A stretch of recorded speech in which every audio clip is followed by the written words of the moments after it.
vi skal lige tale med. Jeg er klar over, hvor hårdt det var for det hovedtøj på Milo. Altså der, hvor jeg lavede den der transition, hvor jeg gjorde sådan der, og så han havde fået hovedtøj på.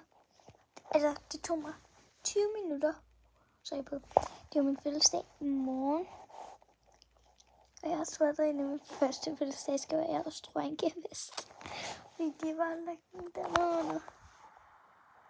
Se. Hello. Hvordan filen kan jeg vise det? Der. Kan man ikke se den? Den ligger lige der bag på hovedet.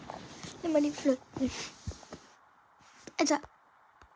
Prøv lige at se det. Men kan du se det langt væk? Det der. Ikke? Det er en gave. Mine forældre, de er ikke kloge. Nej.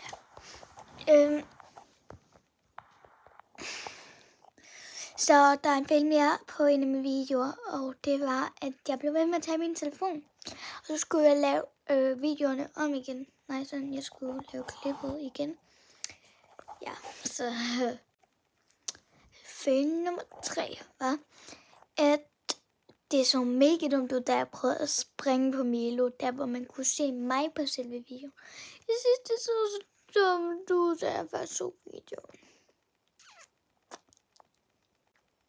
Fejl nummer 4 var simpelthen, at man kunne ikke se, når jeg sprang på ham, der hvor jeg filmede ned på Milo, imens jeg red.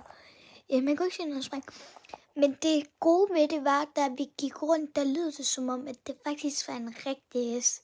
Og hvis ikke I har set den video, hvad jeg taler om, gå lige ind og se den video, som er før, den har jeg lige lagt ud nu. Så ja, som I kan se på den her titel, så er nogle fails fra videoen før den her. Men plus en god ting.